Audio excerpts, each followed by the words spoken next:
আজকে কিন্তু আমাদের এখানে আবার পিকনিক আমি পরে আমি বলছি ওরা 80 জনের পিকনিক কী পিকনিক চলো একটু শর্টসের মাধ্যমে একটুখানি তোমাদেরকে দেখিয়ে দিই, পরে আমি কিন্তু ব্লগ দেবো আজকের কী পিকনিক হচ্ছে, মানে টোটাল 80 জন, বুঝতে পারছো পিকনিকে 80 জন। তো চলো তোমাদেরকে দেখাচ্ছি, একটু ছোট্ট একটু ট্রেলার দেখাই, তাতে তারপরে আবার দেখাবো সব কিছু, ব্লগও নেবো, ঠিক আছে চলো যাওয়া যাবে।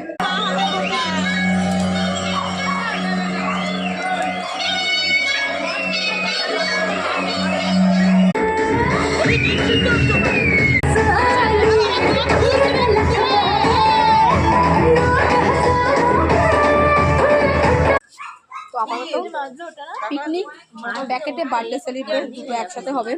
ও মা ওইখানে আবার পার লাইট লাগিয়েছে, দেখো মা, ও মা পার লাইট লাগিয়েছে, নাচ হবে আগের দিনের মতন নাচ হবে, মানে বুঝতে পারছো তো তিনটে হ্যালোজিন এখানে লাগানো হয়েছে। তো যাই হোক পরে আবার আসছি তোমাদের সাথে সবটা শেয়ার করবো ব্লগের মধ্যে, ঠিক আছে? ডিম সিদ্ধ দেখিয়ে দিচ্ছি, 80 দানা ডিম সিদ্ধ হচ্ছে এখন। চলো পরে আসছি, পরে অবশ্যই দেখার জন্য অ্যাকাউন্টে নজর রাখতে হবে, ঠিক আছে?